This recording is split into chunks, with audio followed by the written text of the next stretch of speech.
Estou até nervosa para começar, né? Depois de 27 anos de psicologia. Muito obrigada, Dr. Zé Mauro. Muito obrigada, Dr. Luiz Fernando e demais presentes aqui, autoridades presentes. Uma honra realmente poder estar aqui. Quando a Ana Paula, eu já conheço há alguns anos atrás, fez o convite e ela falou, Dr. Zé Mauro, que disse que se você puder vir seria bom. Eu falei, puxa, então eu vou dar um jeito para vir. Pediram que eu me apresentasse, então eu sou de Curitiba no Paraná, coordeno já há 20 anos 5 hospitais e nós temos 287 leitos de UTI nessas 5 hospitais. O nosso trabalho é predominantemente em UTI, na MIB desde 95. Então aí só não façam as contas, por gentileza, né? Para ver quanto tempo temos aí de trabalho. Mas eu estou muito feliz de poder falar um pouco do que eu amo tanto, que é a questão da comunicação. O meu mestrado é em Ciências Públicas Políticas Públicas na área da saúde. Tenho 5 especializações, entre elas filosofia, comunicação, saúde mental, gestão de catástrofes e conflitos e assim vai. Sou avó e isso também é um motivo de orgulho e tenho vida pessoal. Vocês podiam achar que não, mas também a gente consegue, né, tocar outras coisas além do trabalho, além das UTIs. E quando me foi proposto o tema Boas Maneiras para se dar más notícias, me veio à cabeça como é que eu posso criar um mecanismo de passar a ideia aonde nós teremos que ir para nós podermos criarmos o nosso repertório, a capacidade, né, para podermos ter boas maneiras. Tem 2 lugares aqui na frente. Olha, que coisa boa. 3. Olha aqui, que bom. Então, o meu estudo se dá a partir disso. Eu gostaria de instrumentalizar vocês. Eu vou abrir, como a Ana Paula me solicitou, que eu abrisse para nós conversarmos no final. Então, eu vou tentar ser breve e objetiva, que é a forma que eu atuo sempre, e para que a gente possa entender do que eu preciso para eu ter uma boa capacidade de comunicação. Então, vamos ver se eu acerto aqui. Primeiramente, eu gostaria que vocês... Juan Moeck, ele esteve na Pinacoteca do Estado em São Paulo no mês de fevereiro, março e abril. Ele faz obras, né, hiperrealistas, esculturas gigantes hiperrealistas. E eu trouxe algumas fotos para nós pensarmos que quando nós olhamos para o outro, com estranhamento, como foram essas 2 esculturas gigantes dele, nós estamos olhando a nossa própria imagem, esse estranhamento, a desconfiança. Esses somos nós. Somos nós também que olhamos para o outro com estranhamento. Eu quero desconstruir, né, as pessoas, nós todos que estamos aqui. Porque quando nós olhamos com indignação, com estranheza, aquele corpo nu, e nós lidamos com isso na nossa atividade profissional o tempo todo, com a intimidade corporal e emocional dos nossos pacientes. Né? E muitas vezes não ligamos para a expressão do que está acontecendo com esse paciente. Aqui uma outra escultura que ele expôs, onde mostra, né, essa posição fetal, ou seja, quão pequenos nós somos nas nossas relações. Quando nós nos desconstruímos, nós podemos buscar um outro espaço para construir, né, informações diferentes. Então nós somos miseráveis mesmo, é esse o entendimento. Miseráveis de nos tornarmos, chegarmos nesse ponto, aonde aqui a gente pode imaginar, cada um com o seu imaginário, o que esse reflete. O que esse homem pensa nessa escultura, que também os 2 são esculturas, extraordinária essa exposição, né? O que se reflete? Alguém que é ou alguém que foi? Quem somos nós?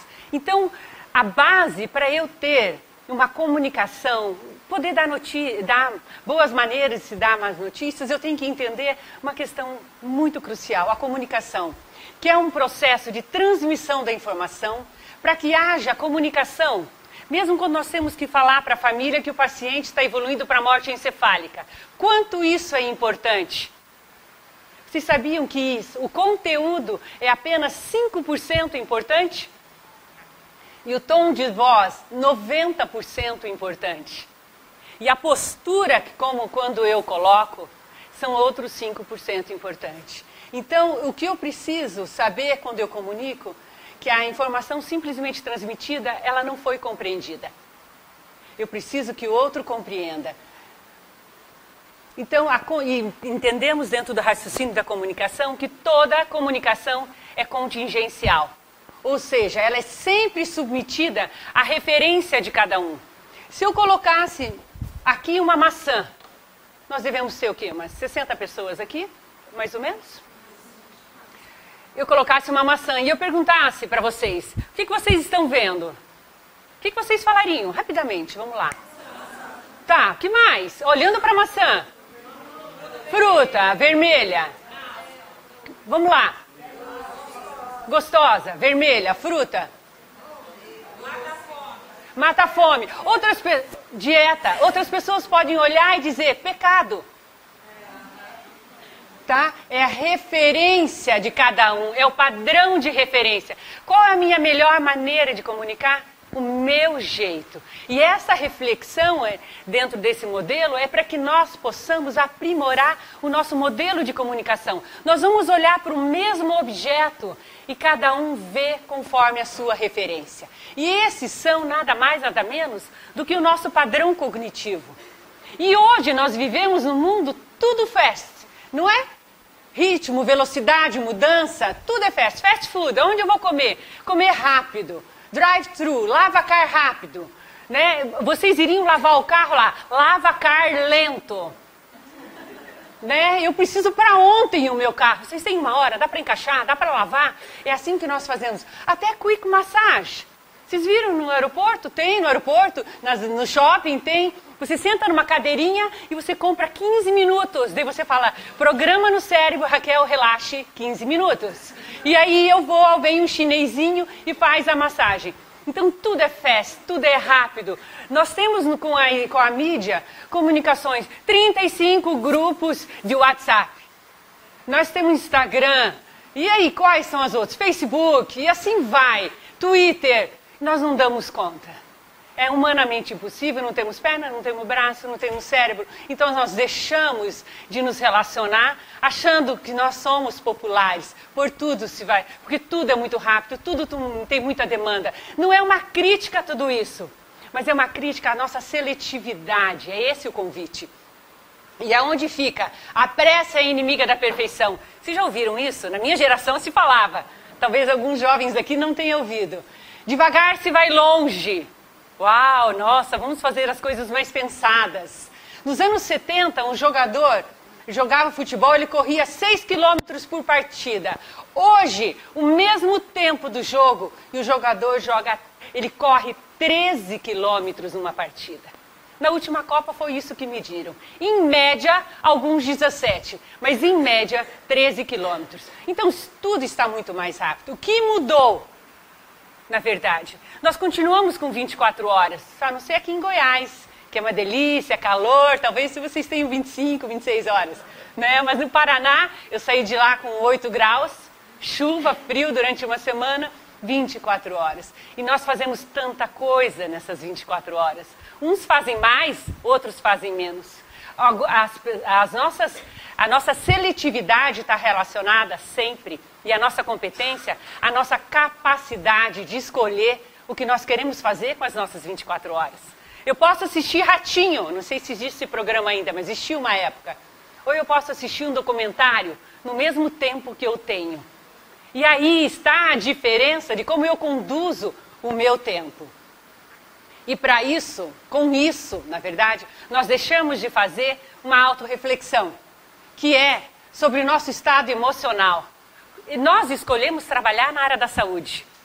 Nós escolhemos lidar com a vulnerabilidade humana, com aquilo que há de mais frágil em nós. Porque provavelmente nós temos uma capacidade extra para poder lidar com isso.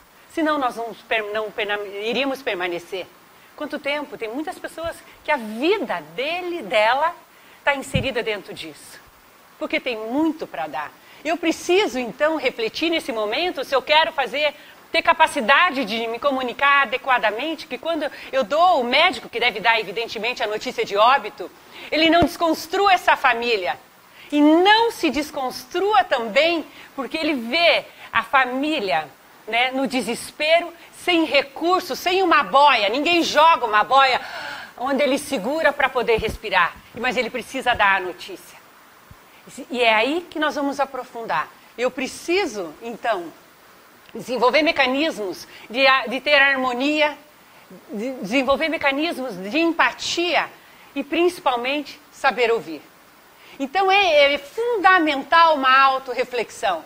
Como eu me sinto como profissional? Intolerante? Eu gosto do que eu faço, eu sou feliz, eu consigo lidar comigo, eu consigo lidar com o outro? Às vezes, as pessoas, nem elas se aguentam. Não aqui em Goiás, evidente, né? Porque o humor aqui é diferente do goiano. Mas no Paraná, pelo frio, o humor é outra coisa. Brincadeiras à parte, né? Às vezes nós não conseguimos lidar conosco mesmo. Eu percebo as minhas dores e as minhas limitações, ou eu sou tão egoísta ao ponto, né, de olhar só para mim mesma, ou eu consigo também lidar com a dor do outro? Agora, ninguém dá o que não tem. Se eu não tenho capacidade de lidar com as minhas vicissitudes, com as minhas dificuldades, com as minhas frustrações, não esperem que eu vou ter capacidade para lidar com o outro. E eu não estou falando de psicólogos. Essa competência é aprendida. Qualquer um pode buscar. E nós, né, nos tornamos protagonistas de um drama e esquecemos que nós somos autor do nosso próprio roteiro. Nós decidimos a nossa escolha profissional. E se eu decido, eu passo pelo menos 30 agora, eu já não estou mais acompanhando nesse meu exemplo, as alterações de aposentadoria aí do nosso país com tanta... Até alguns anos atrás, a mulher se aposentava com 30, o homem com 35. Vocês já viram que o homem foi para 40, somando 60, mais 30 de trabalho, vai ter que ter 95 para se aposentar, e aí mudou. Mas conclusão, onde eu quero chegar? Eu quero chegar que a mulher vai ter que trabalhar 35 anos da vida dela e o homem pelo menos 40 para ele se aposentar. E nós vamos trabalhar 35 anos fazendo o que nós gostamos, por favor, né? E é aqui o nosso lugar, porque aqui foi a escolha. Para isso que nós nos propusemos. Né? E nós trabalhamos nas 8 horas melhores do dia, ou seja, quando tem sol. Nos nossos, inclusive, 35 melhores anos, que vai ser dos 20 aos 55. São os melhores anos ou não são? Porque até os 20 a gente nem sabe quem é ainda, tipo, né? Não tem repertório, não viveu, né? Não foi mãe muitas vezes, não foi pai. E aí nós vamos pegar, né, pelo menos 50% do nosso tempo aqui na Terra. E porque é o trabalho que traz a dignidade, é o trabalho que nos sustenta, é o trabalho que nos dá o orgulho e a satisfação. E quando eu ouço que a família diz, vocês estão matando meu pai nesse hospital, vocês que mataram, eu digo, minha senhora, depois que ela esvazia, é evidente, eu não trabalharia no hospital onde isso acontecesse. Eu me sinto honrada de poder trabalhar aqui, mas eu sei que a dificuldade que vocês enfrentam, eu posso entender a dificuldade. E é isso que faz com que a gente crie uma valoração interna, né? Socorro, essa frase da revista Veja. Eu não aguento mais fazer tanta coisa ao mesmo tempo. Esses somos nós, profissionais da saúde. Além de estudarmos, nós cuidamos da nossa vida, né? Casados, filhos ou não, moramos com os pais, não importa. Nós temos também os nossos estudos ou um outro trabalho. Alguns de vocês talvez trabalhem em 2 lugares. E nós precisamos lidar, não vou me atentar aqui, com todas essas questões. Nós temos limitações técnicas e pessoais de trabalho. Nós temos tarefa de selecionar quem usa esse e aquele equipamento, nas jornadas prolongadas de trabalho, ritmo acelerado e um alto índice de cobrança. Quem nos cobra? Os profissionais nos cobram, os nossos colegas, a sociedade, a família cobra, o paciente cobra, os colegas cobram e nós cobramos de nós mesmos. Sobra o quê? Eu amar o que eu faço, porque eu não vou ter trabalhado um só único dia da minha vida. Porque eu me respeito. Ansiedade é justamente aqui. que eu queria um pequeno briefingzinho. Ansiedade, vocês sabem, vamos ver o que tem pano de fundo de ansiedade. Quem tem ciúmes tem o quê? O que está por trás dos ciúmes? Insegurança, perfeito. Inveja. Sentimento de inferioridade. Oi? Exatamente. Baixa autoestima, sentimento de inferioridade. E ansiedade, o pano de fundo é incertezas. Eu estou tão ansiosa pelo resultado dos meus exames. Eu tenho incertezas, eu estou tão ansiosa porque eu preciso ser aprovada naquele espaço para eu poder trabalhar. Eu tenho incertezas e são essas incertezas que nos desconstroem. E eu preciso identificar a minha ansiedade para poder lidar com ela. Com isso, eu trabalho comigo mesma. Pita coloca que essa ansiedade chega a um ponto que ela se torna insuportável. E nós projetamos, porque projetamos no nosso próprio corpo, no soma, ou projetamos na equipe que nós trabalhamos. E para isso, eu vou entrar em mecanismos de aprimoramento agora. Feita essa introdução, eu posso desenvolver, que é um comportamento aprendido, assertividade. Muitos de vocês já sabem o que é isso e já lidam com isso. Que é a expressão dos sentimentos e direitos pessoais. Eu tenho o direito de dizer o que eu penso, desde que eu leve em consideração o bem-estar do outro. Quantos de vocês falam o que pensam? Talvez. Às vezes, vocês vão dizer, outros vão dizer, depende para quem, né? E a questão não é depende para quem, e às vezes, em casa eu falo tudo.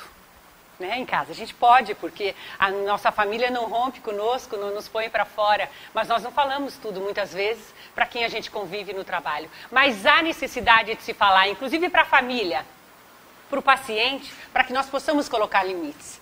Primeiro, em 49 já se fala em assertividade, que é a expressão dos sentimentos e direitos pessoais. Nós somos assertivos quando nós defendemos os nossos direitos de modo que a gente não viole os direitos dos outros. Vocês podem buscar essa expressão e se aprimorarem nesse conteúdo, fazendo com que isso se torne patrimônio pessoal. O nosso patrimônio pessoal ninguém tira. Leva o nosso celular, rouba o nosso carro, a bolsa, e devagar nós vamos repondo. Compra outro óculos da bolsa, compra outro celular, mas esse patrimônio nós temos que investir. E a assertividade reúne verdade e firmeza, ou seja, eu preciso ser verdadeiro e ter coragem de ser verdadeiro. Então, quando o médico precisa dar notícia de óbito ou um prognóstico ruim para a família, o médico precisa ter firmeza e verdade. E quando a enfermagem, a psicologia, que não falam de diagnóstico, porque esse é um patrimônio do médico, nós vamos ter que acolher a família e conduzir a família para o real. Não, olha, nós vamos iniciar os protocolos de morte encefálica. Por exemplo, o médico comunica. E a família diz assim, mas ele tem febre, doutor. Né? E a família não entendeu o que se passa. E daí nós temos que entrar e esclarecer, pelo menos, o que está se passando. Aí nós entramos, mas não para falar. Mas termos coragem de podermos falar. E para isso, eu preciso ter valores, atitudes, pensamentos acerca daquilo que eu me proponho e sentimentos frente à vida. Nós não somos assertivos porque nós temos medo. Eu não vou falar para o meu chefe, né, que ele foi grosseiro comigo. Isso passa, amanhã ele está ótimo. Por quê? Porque eu tenho medo de perder o meu emprego. Eu tenho medo de perder o amor das pessoas. E eu tenho medo de ser excluído de um grupo. Quando eu identifico as questões que me impedem de eu evoluir na minha deficiência comportamental, eu posso lidar, porque nós só lidamos com aquilo que nós reconhecemos em nós mesmos. Então a assertividade, ela é importante, é um comportamento indicado para diminuir as ocasiões de colapso passivo e explosão de raiva. Quando eu posso dizer para a família, minha senhora, eu não trabalharia num lugar onde isso acontecesse. Eu sei que nós estamos tendo dificuldade de comunicação e a senhora acha exatamente isso que a senhora está falando. Mas a senhora tem minha palavra, que é o meu maior patrimônio. eu coloco sempre. Meu maior patrimônio são os meus filhos, os meus netos e a minha palavra. Eu não tenho mais nada de valor do que isso. Talvez eu não estenda assim para a família, assim que eu coloco aqui. Mas com isso, eu administro as emoções e eu trago segurança pessoal para quem eu estou me comunicando. Outra questão importante, a assertividade é a primeira. Segundo, para eu poder dar mais boas maneiras de dar más notícias, eu preciso saber que a comunicação não verbal, ela existe. E ela engloba gestos, posturas, expressões faciais e orientações do corpo. A forma que eu falo, fala sobre mim. E às vezes eu estou assim, porque é confortável cruzar os braços, tá? Não é necessariamente que eu estou me defendendo. Então não vamos pegar o pé da letra. Tem sempre um contexto. Aliás, eu preciso avisar, psicólogo não lê mente, tá? Não é médium e não sabe, não vai além. Ah, você está me olhando, está me analisando. Nós não temos essa capacidade. Não existe a menor possibilidade. Se o outro não fala, eu não sei. Tranquilizaram, né, agora, né? Vamos lá. Vamos fazer um ensaio, rapidinho. Né? Que expressão é essa? Qual? Não ouvi? Satisfação, alegria. Vamos aqui. Preocupação, pensativo, o que mais? Vejam bem, tentem. Dor. Eu estou na tua frente, você me perdoe. Não. Tristeza. Segundo os especialistas, é tristeza. E aqui? Oi? Eu ouvi. Raiva, muito bem. Raiva. E aqui?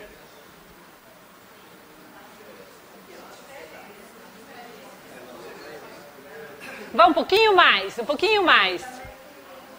Vamos ver se vocês são bons. Cinismo, desconfiança, opa, aversão. Agora por quê? Pela postura dos lábios, as narinas abertas. Aí os estudiosos descrevem, né? Se bem que a raiva também, as narinas, elas se dilatam na raiva. Vocês nunca se viram com raiva no espelho? Espera aí, eu tenho um espelho, eu vou olhar. Não dá. Não funciona. Ok, mas vamos lá. Então,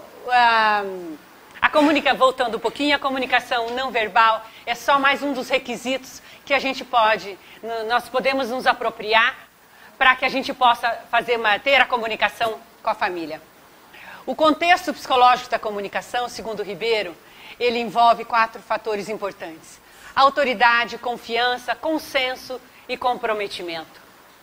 A autoridade, eu vou explicar cada um deles. Eu estou me batendo aqui, mas vamos lá. Autoridade.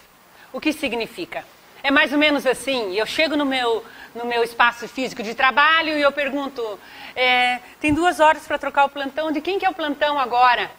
Ah, é da fulana. Ah, tá. Então tá, vamos lá, gente. E aí, tudo bem, né? Tudo bem, tudo certo? Daí eu chego de novo, a mesma historinha. De quem que é o plantão? Ah, o plantão agora, ele ainda não chegou, o médico, tá? Ele é o doutor Zé Mário. Ô, gente, vamos agilizar isso aqui. Olha essa bagunça aqui, esses papéis em cima da mesa. Vamos organizar esse balcão. Os pacientes, olha os pacientes. Olha lá, os lençóis todos tortos na cama com eles.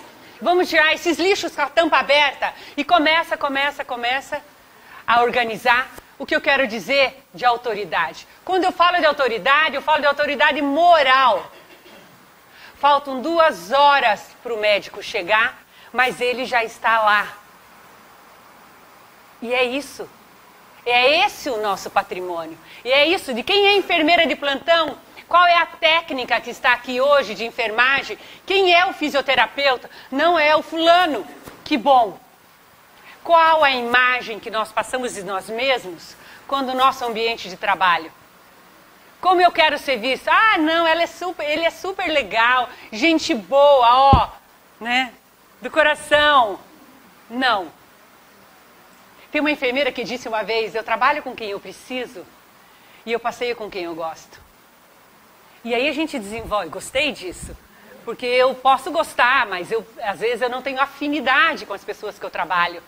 mas eu posso descobrir mecanismos para poder lidar e passar os meus 30 anos que eu tenho que trabalhar num ambiente muito agradável.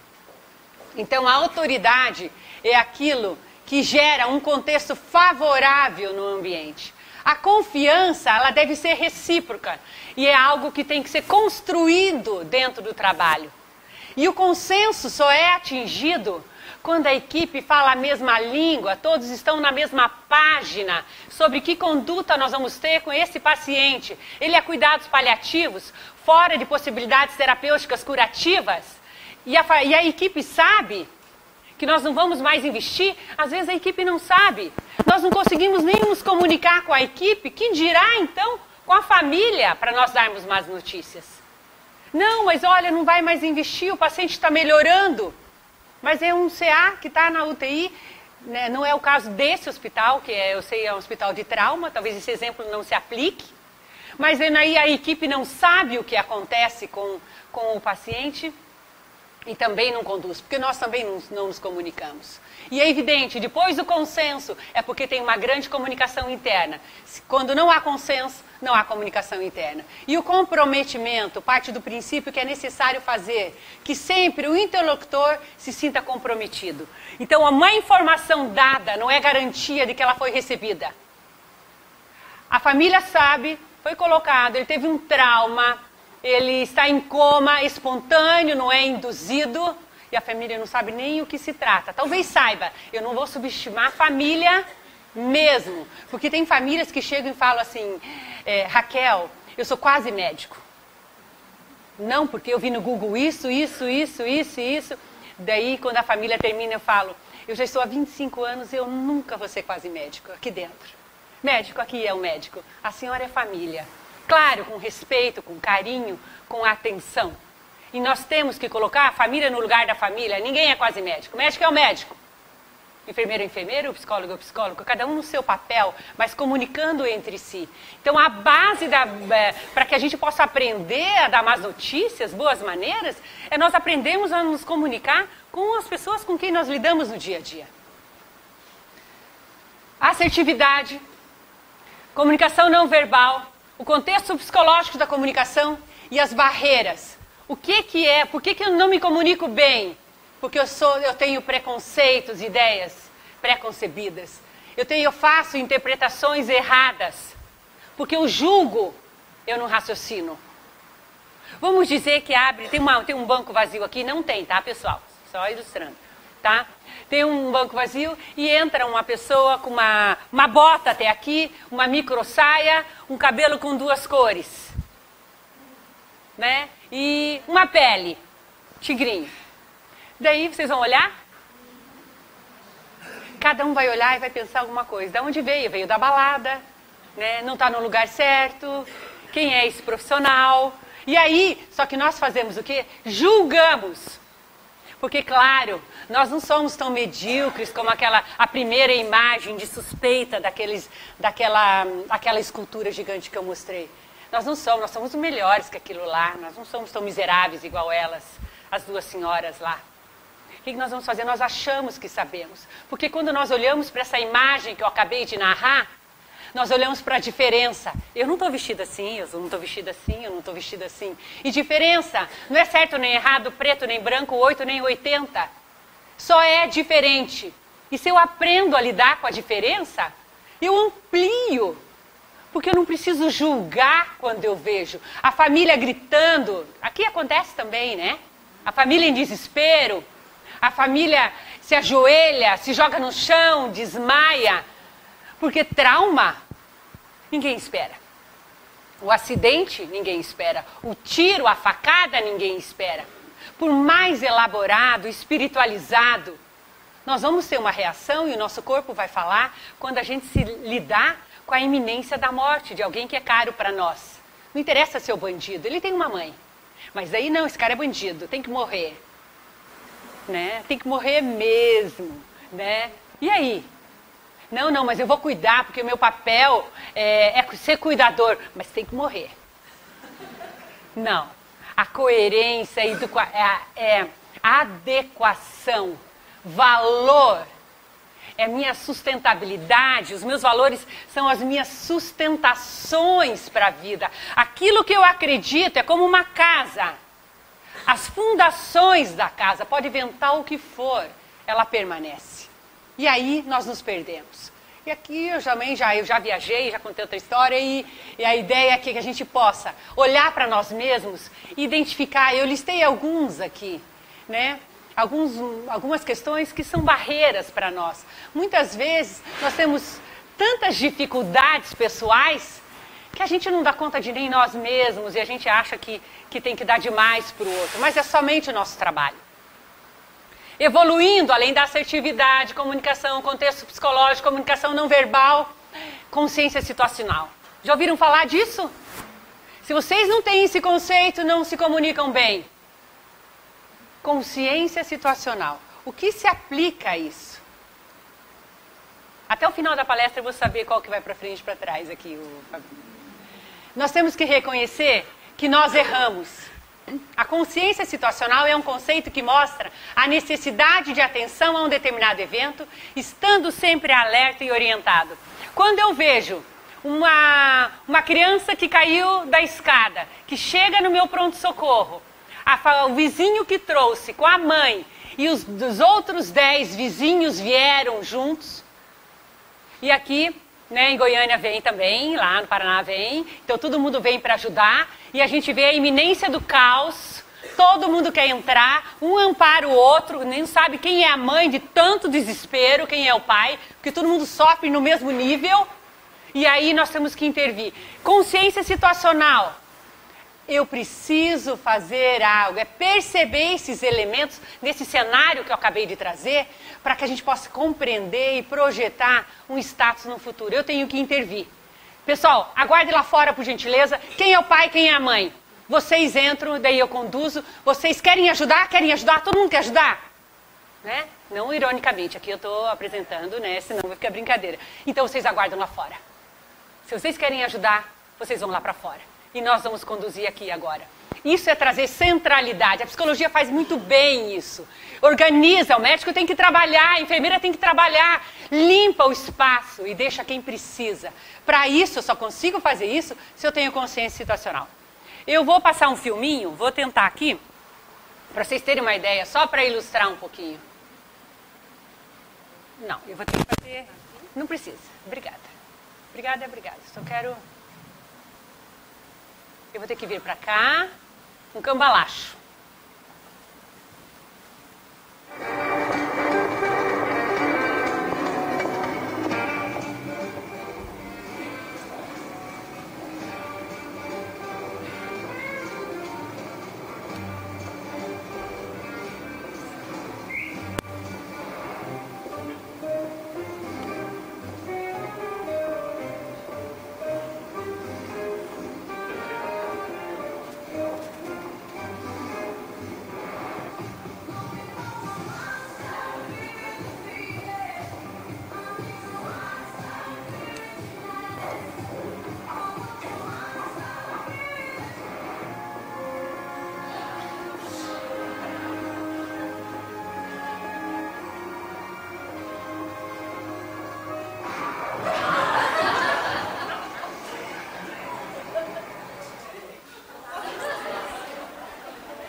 Consciência situacional. Vocês ficaram fixados no rapaz do caminhão de lixo ou nela? Vocês viram que tinha chovido e ela estava atravessando a rua sem ter olhado, os carros parados e a rua molhada? Alguns viram, outros não viram. E a consciência situacional é o todo. Mais uma, são 30 segundos. Não precisa. Desculpa aí, eu só te dar as costas. Não precisa. Não se preocupe, eu tô...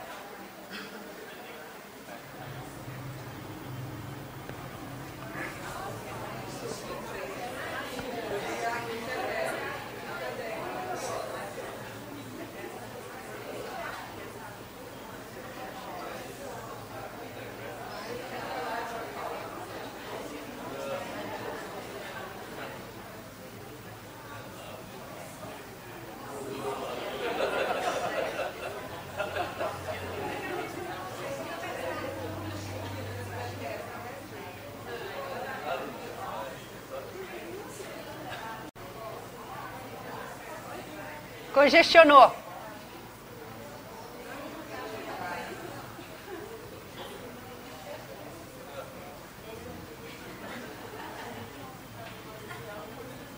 Esse é o cúmulo da consciência. Esse seria o que poderia ser de melhor.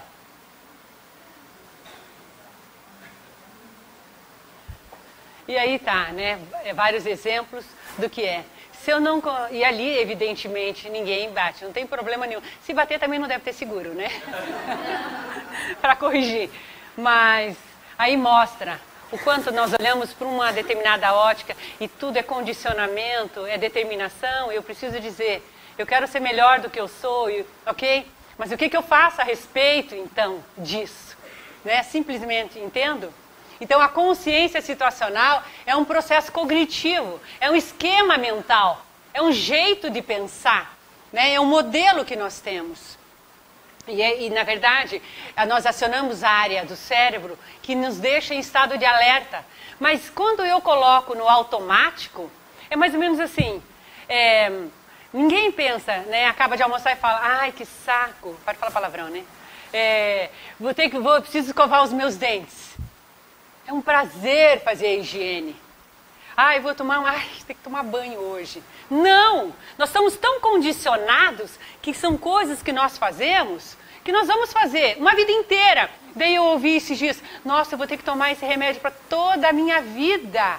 Eu falei, mas a senhora almoça, janta, usa o toalete, toda a vida. Agora é só mais um ingrediente.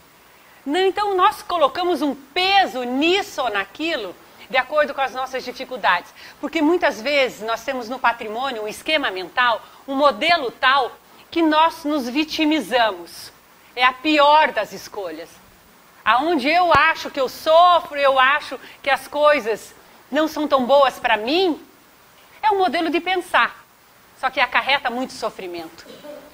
E para isso, para eu desenvolver uma consciência situacional, eu preciso primeiro perceber o ambiente. Daí eu compreendo, daí eu ajo.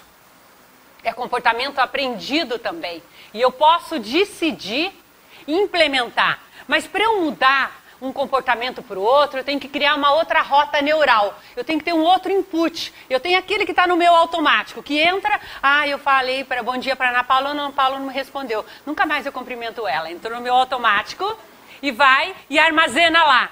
E aí, no outro dia, eu encontrei a Ana Paula e eu de bom dia, e daí ela disfarçou no telefone e não me respondeu. No outro dia, e daí eu digo assim, nossa, nunca mais cumprimento Zé Mário, a Ana Paula. Ela não me responde. Ele faz assim, não fala nada, não é com ele. E aí eu estou dizendo que a Ana Paula decidiu como eu funciono, e não sou eu que decido como eu funciono. Autoridade, consciência, rota neural. O que é meu patrimônio é meu, não é o outro que elege. E eu vou cumprimentar sempre, porque esse é o meu patrimônio, é o meu modelo de funcionar. E nós abrimos mãos daquilo que é nosso, porque essa ou aquela diversidade fez com que, não, agora eu também não faço mais. Cresça! Bem-vindo ao mundo dos adultos. Nós temos que eleger aquilo que nos pertence. E vamos lá, tomada de decisão. Estou finalizando para abrir para vocês. Determinar como agir, não agir em resposta a um acontecimento. Eu preciso, se eu tenho consciência situacional, eu não tenho que assistir, ficar de plateia, eu tenho que intervir. O chão está molhado, a pessoa está vindo rápido, eu tenho que intervir. Mas não sou eu que vou cair. Não. Eu posso ir além. Senão, o que eu levo daqui? Tomada de decisão, a literatura traz. Ela se dá de uma decisão analítica, TDDA, com base em conhecimento, ou a tomada de decisão é naturalística, ou seja, TDE, com base em experiência e habilidade. Quando a gente consegue comungar as duas coisas, nós vamos longe. Primeiro, o conhecimento. Quanto mais eu faço, mais eu me aprimoro. Tem um livro chamado Blink, não lembro o autor. Blink é piscada. Ele diz assim, para você ser especialista no que faz, você tem que fazer 10 mil horas. 10 mil horas equivale 3 horas por dia durante 10 anos. É fácil. A gente faz muito mais do que isso, só que a gente não se considera especialista. A consciência situacional, esse é um vídeo cedido pelo curso CRM, Crew Research Management, pela AMIB, que mostra a consciência situacional. Se vocês me permitem, a gravação desse vídeo é exatamente cedido pela empresa Gol, a caixa preta. A simulação foi feita em cima da gravação. O que eu quero que vocês fiquem. Esse voo se trata de um pouso forçado no rio Hudson, que aconteceu em 2013, quando o piloto, pássaros entraram na turbina do avião, ele percebe uma das turbinas e pede para voltar para a torre de controle. A torre diz, volte para o aeroporto. Quando ele faz a volta, ele percebe que pegou o outro lado dos pássaros. E ele diz, eu não consigo voltar para a torre. Estou com os dois turbinas danificadas. Eu vou tentar um pouso forçado. E ele diz isso, e depois toda a voz que vocês vão ouvir é da torre de controle, aonde ele suspende todo o engavetamento de pousos no aeroporto, e tem 2 minutinhos só, e ele suspende e o pouso acontece. Mas a voz grave que vocês vão ouvir, umas 3 frases apenas, é do comandante. É aquele que sabe. É aquele que determina. Na área hospitalar é o médico, é o comandante. Aquele que sabe, aquele que determina, aquele que tem autoridade moral, aquele que não desconstrói quando tem que falar aquilo que precisa ser dito. Nem para a família, nem para o colega. E é essa força vibracional que eu queria que vocês sentissem nesse filme. E daí a torre de comando pergunta, você consegue pousar? Ele só diz assim, we can do it. Nós podemos fazer. Vamos lá.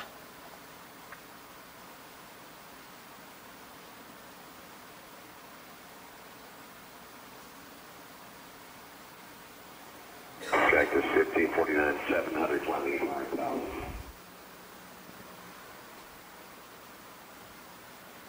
Cactus 1549, incorporated contact on 1815,000.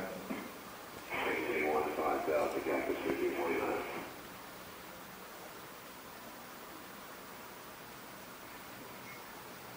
Cactus 1549, turn left lane 270. Cactus 1549, cars to Falls Road, Ports of Warning. Okay, you need to return a little right. Turn left heading up 220. 220. Sorry, copy the Foster, Lieutenant Emergency returning. 1529, he third strike, he lost all engine, he lost the thrust in the engine, so he's turning immediately. Cactus 1529, which engines? He lost thrust in both engines, he said. Got it. Cactus 1529, we can get it to you if you want to try to lay in 113. Certainly, what we need is nothing. Alright, Cactus 1529, could be less traffic to runway 31. Unable. Okay, what do you need to land? Do you want to try to go to Cuba? Yes. Cuba, Empire, actually, we're going to park down Mercy now. There you go. Cactus 1529 over the George Washington Bridge, wants to go to the airport right now. Go to the airport, check, does he need assistance? Yes, the bird strike. Can I get him in for runway 1? Runway 1, that's good. Cactus 1529, turn right 280, you land runway 1 to Seabrook. We can't do it.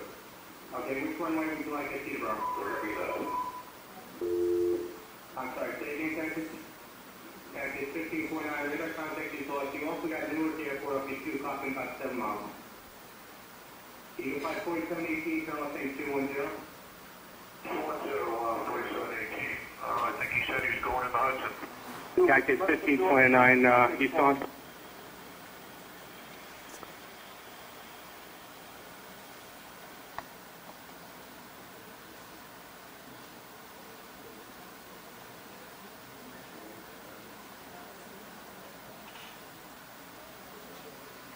A tomada de decisão, a firmeza, vocês conseguiram perceber?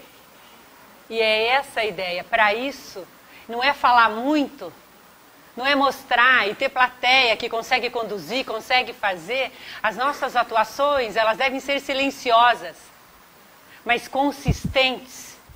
Tanto que ele recebeu, foi condecorado por isso, embora ele foi julgado, porque ele poderia ter voltado para, segundo alguns especialistas, ele conseguiria ter ido pousado novamente no aeroporto. E fica a dúvida aí.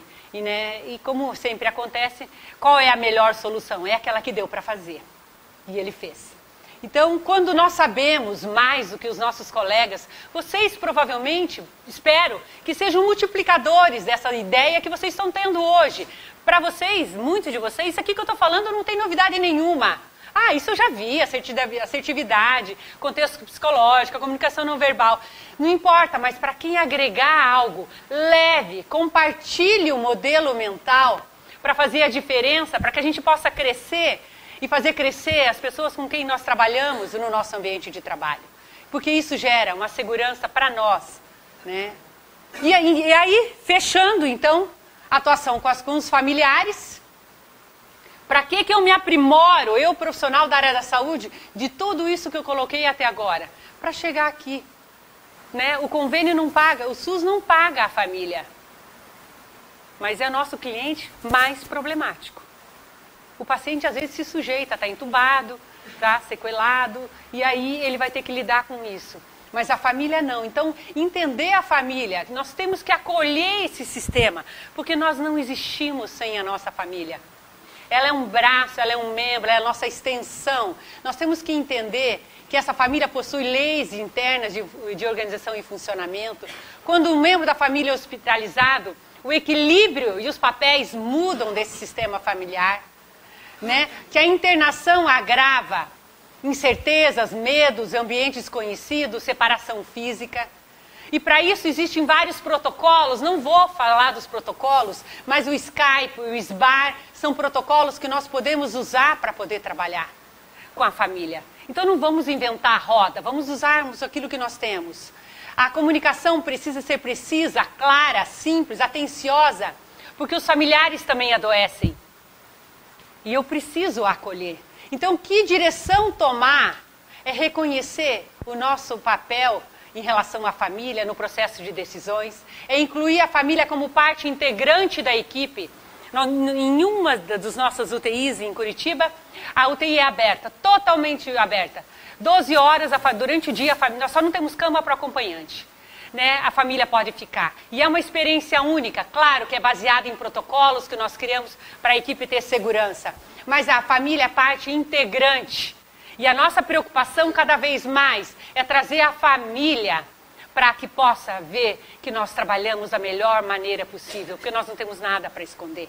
Políticas flexíveis de visitação são indicações da Critical Care 2007. Finalizando, o processo de comunicação envolve eu preciso conversar com a família, com a equipe e com o meu colega, mas eu estruturo o meu pensamento, eu administro o tempo e eu resumo. Eu não posso, é mais ou menos assim, eu vou discutir, preciso conversar com meu marido, vou ter uma DR. DR? Discutir relação? Posso fazer uma piadinha? Sabem por que homem não gosta de discutir a relação? Não sabem? Aqui em Goiânia, não? Porque eles perdem sempre. É impossível ganhar. Mulher fala demais, não é? Então vamos lá. Mas vamos pegar o que é de melhor, só para acordar, para finalizar. Quando eu quero tratar de algo, eu tenho que saber o que é esse algo. Eu penso a respeito dele. Eu não vou buscar olha, da última vez, há 10 anos você me falar isso. Eu vou discutir todas as vezes também que ele chegou às 2 da manhã, né? Aquele esquema assim. E aí não, aquelas outras vezes eu já discuti. Eu tenho que lidar agora. Eu estruturo o meu pensamento, eu administro o tempo e eu resumo. Vamos falar disso, família. E quando eu vou falar com a família, eu tenho que saber o que eu vou dizer para a família. Nós não permitimos mais o silêncio, ninguém sabe ficar em silêncio. Ninguém. Gera desconforto. Nossa, eu tenho que falar alguma coisa, ele tem que falar alguma coisa. Não, o silêncio ele é necessário. E nós desaprendemos. Isso é comunicação eficaz.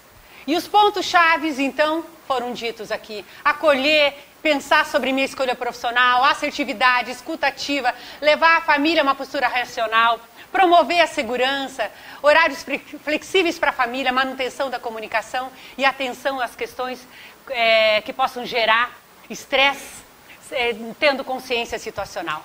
E mais importante de tudo, a gente aprender a ouvir e agir de uma forma inteligente, mesmo a um tratamento não inteligente, que muitas vezes nós recebemos. Lao Tse coloca isso. E obrigada pela atenção. Espero que eu tenha passado. Obrigada. A doutora Raquel Bush, psicóloga de Curitiba, com uma vasta atuação na área hospitalar, veio a Goiânia para palestrar para os psicólogos do Hugo e convidados. A gente fala psicólogos, mas são psicólogos, não é? Tem muitos rapazes no circuito, sobre um tema interessantíssimo. Doutora, é fácil dar boas notícias, aliás, dar más notícias com boas maneiras? Veja, é fácil quando nós temos um repertório muito grande daquilo que nós nos propomos a fazer. A primeira questão é, a pessoa precisa ter um equilíbrio muito grande e um conhecimento também vasto a respeito da atividade que ela exerce. Fácil, eu colocaria entre aspas, porque na verdade é um exercício muito difícil, porque nós lidamos com o inesperado e a emoção do outro. E a emoção de uma família que já está em um estado, digamos, de choque com o estágio em que o paciente se encontrava ou se encontra. Exato. Quando nós temos um pouco de repertório para poder lidar, se torna mais fácil. Mas nunca é agradável, é muito bom, justamente porque nós estamos lidando com essa vulnerabilidade desse familiar. E nós nos colocamos no lugar deles muitas vezes. Sim. E aí é que se encontra a grande dificuldade de darmos más notícias. E essas más notícias vão desde sequelas gravíssimas até o óbito, né? Até o óbito, exatamente. E também há uma ocorrência muito frequente nesses momentos, quando há a ocorrência do óbito, de morte cerebral, que é uma espécie de aviso prévio, no que se refere à doação de órgãos, né? Que precisa passar pelo crivo das famílias. Quais são as barreiras que impedem a aquiescência das famílias?